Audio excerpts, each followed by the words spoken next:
Let me tell you something strange about need in the age of independence. We live in a world where everything is about self-sufficiency. Be strong, be complete, need no one, rely on yourself, stand alone dressed up as empowerment. Yet some people reach out constantly. They text repeatedly, seek reassurance deeply, and hold on tightly when others pull away. You might even know someone like that. Maybe you've been called someone like that. And here's the question that always lingers in people's minds. Why? Why would someone need so much connection when the whole world seems to celebrate being unbothered?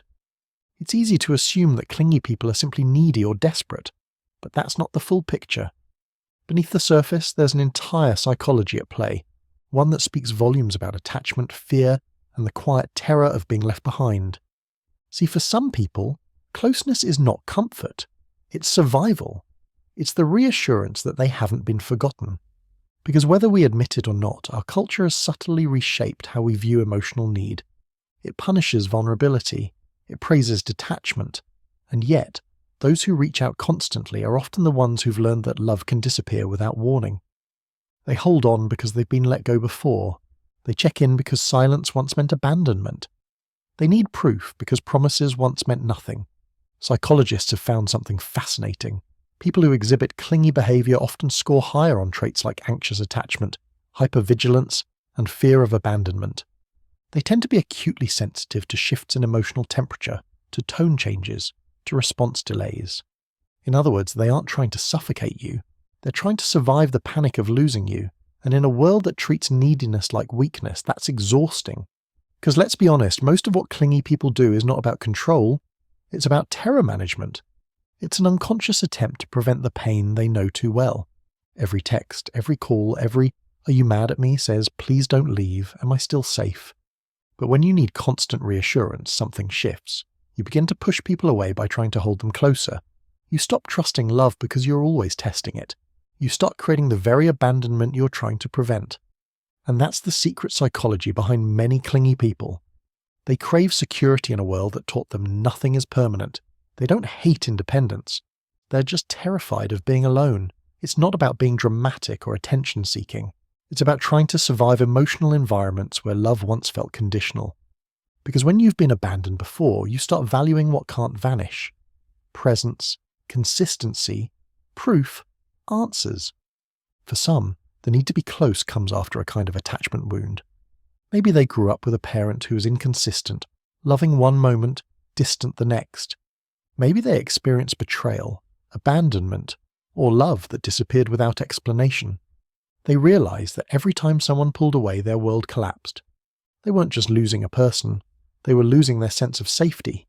So they learned to monitor connection, no distance tolerated. Just a constant need for confirmation. But here's what's often misunderstood. Being clingy doesn't mean not loving. It doesn't mean they're manipulative. It often means they care too deeply about not repeating the pain, about keeping people close, about preventing the loss that once destroyed them. There's a concept in psychology called anxious attachment. It's the pattern formed when early relationships taught you that love is unreliable. And when love feels unreliable, you become hypervigilant. The moment becomes loaded with meaning, open to catastrophic interpretation, evidence of impending loss. So clingy people are often guarding against their worst fear coming true. They keep their connections monitored, checked, desperately secure. And maybe that's not manipulation or weakness. Maybe it's a wounded kind of survival. Because think about it. When was the last time someone clingy felt safe enough to just let go? When was the last time they trusted that silence doesn't mean rejection, that space doesn't mean abandonment? That reflex, that need to constantly check in, is not natural. It's conditioned. It's the product of experiences that taught them people leave, love ends, and distance means danger. And when someone lives in that fear for so long, it can feel like love. But it's also suffocating. They start pushing away the very people they're desperate to keep. Texting too much, asking too often, needing too intensely. In that space, something breaks. A kind of relationship security that requires breathing room. But not everyone who's clingy is doing it from a place of conscious fear. Some are driven by deeper wounds. The wounds of never feeling chosen, of always being second, of learning that love requires constant performance. Social psychology shows us that anxious attachment often develops in childhood, when caregivers were unpredictable. It's the feeling that you have to earn continued presence. And for many, that's devastating. They worry that the moment they stop trying, they'll be forgotten. So they overfunction, not because they want to control, but because the alternative feels like death. They want to be loved, but the only way they know how is through constant contact. And ironically, sometimes the most loving people are the most exhausting to love. They're not absent from care, they're drowning in it. They just choose intensity over trust, proximity over peace. There's a deep psychological pattern to that anxiety. In a world that constantly says, be independent, needing someone becomes shameful. It's saying, I can't do this alone, and that terrifies me. They might reach out constantly, calling, texting, sometimes panicking, but they rarely feel secure because they understand something most don't, but experience as distortion. They believe that people leave, that love is temporary, that the moment you let your guard down, abandonment happens. But real security is built differently. Sometimes the deepest connections require space, trust, the belief that someone will return. And when you've been hurt too many times, you start realizing that being clingy is not the same as being loved. It's actually where anxiety is performed, not resolved. This is where the paradox lies. Connection was supposed to bring peace, yet clinginess often creates more distance than ever. When you constantly need reassurance, you stop allowing natural intimacy. When you always need proof, you stop experiencing trust. That kind of relationship, monitored, questioned, feels heavier, more fragile, and infinitely more exhausting. And the people who are clingy, they live in that space. They build connections that feel like surveillance. They find comfort in control, and they let relationships strain under the weight of constant need. Part of this is also about self-worth, believing you're worth staying for even when you're not performing. When you're comfortable with uncertainty, you don't need constant confirmation. That's not indifference. It's security. And ironically, the same people who need the most reassurance often have the deepest capacity for love. But they express it through fear, not freedom. Through clinging, not trusting.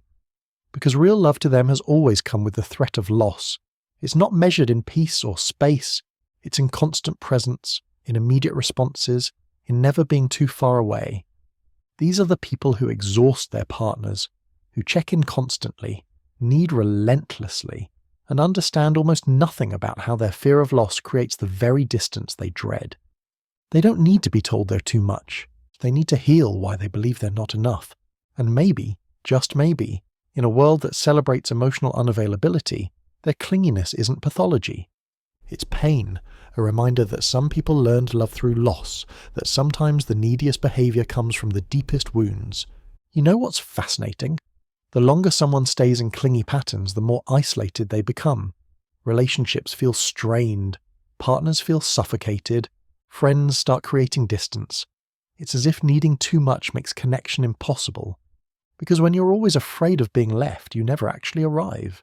You're constantly checking, monitoring, seeking proof that you're still wanted. There's a quiet desperation in walking through relationships as if they're always ending. You're not enjoying the present. You're preparing for abandonment. You're not trusting love. You're testing it. And that's something secure attachment rarely allows. But the psychology behind this goes deeper than personality or preference. It's rooted in how our brains process threat and safety in relationships. Every time a clingy person's call goes unanswered, their text gets delayed, their need for closeness meets resistance, their brain registers it as danger, their nervous system activates, their thoughts spiral. Over time, they develop what psychologists call proximity-seeking behaviors. They're constantly trying to reduce the distance because distance feels life-threatening. Now imagine someone who's lived this way since childhood, someone who learned early that people you love can vanish. That's not neediness, that's trauma. It takes tremendous healing to learn that space doesn't equal abandonment. People who overcome clingy patterns often have a breakthrough moment, a relationship that stays even when they pull back. A person who proves that love doesn't require constant proof. And here's what's even more interesting. Studies show that anxiously attached individuals who develop secure relationships often become some of the most emotionally attuned partners. Because when their fear finally settles, connection becomes possible. They're no longer performing closeness, they're experiencing it, trusting it, allowing it to breathe. And maybe that's the real transformation. learning to stay whole in a relationship that doesn't require constant confirmation. But clingy behavior doesn't always stem from childhood wounds. Sometimes it develops after adult betrayal, an infidelity, a sudden breakup, a ghosting. The brain learns that safety was an illusion. Some people develop anxious attachment midlife because one profound loss rewired how they experience connection. There's a subtle shift that happens after betrayal. You stop assuming people will stay. You start gathering evidence that they might leave. Every delayed text becomes proof. Every moment apart becomes threat. And eventually, some people become clingy not because they were always this way, but because they're trying to prevent a repeat of the worst pain they've ever felt. That's one of the hidden truths about clinginess. It's not always about who you are. Sometimes it's about what happened to you. Some of the most independent people become the neediest after the right kind of heartbreak. No drama, no warning, just a complete rewiring of how they trust. And maybe that's what secure people forget. They assume clingy behavior is a personality flaw, but the truth is, it's often a response to relational trauma. When psychologists talk about earned secure attachment, they emphasize corrective experiences, relationships that prove the old fears wrong. But in the age of casual dating and emotional unavailability, those experiences are rare. You're expected to be low maintenance from the start, so when someone needs reassurance, it's easy to label them clingy and walk away. But what if instead we asked, what taught you that love disappears? What if we recognize that behind every "are you mad at me" is a history of people who were? That behind every double text is the memory of being left on read and then left completely? Clingy people aren't trying to trap you. They're trying to prove to themselves that this time is different, that this person will stay, that love won't evaporate the moment they exhale. And here's the paradox. The more you need that proof, the harder it is to receive. Because no amount of reassurance can heal a wound that formed from inconsistent love. You can text back immediately every time and they'll still worry about the next delay. But sometimes that very need makes others retreat. People might feel smothered, overwhelmed, even resentful. Yet if you look closer, clinginess isn't control. It's fear. It's the desperate attempt to hold on to something you're certain you'll lose. There's a painful irony in how clinginess works. The tighter you hold, the more people want space. The more you seek reassurance, the less authentic it feels when given. And that's what clingy people understand least and suffer most from. They know their behavior pushes people away, but they can't stop because the fear of abandonment is stronger than the fear of being too much.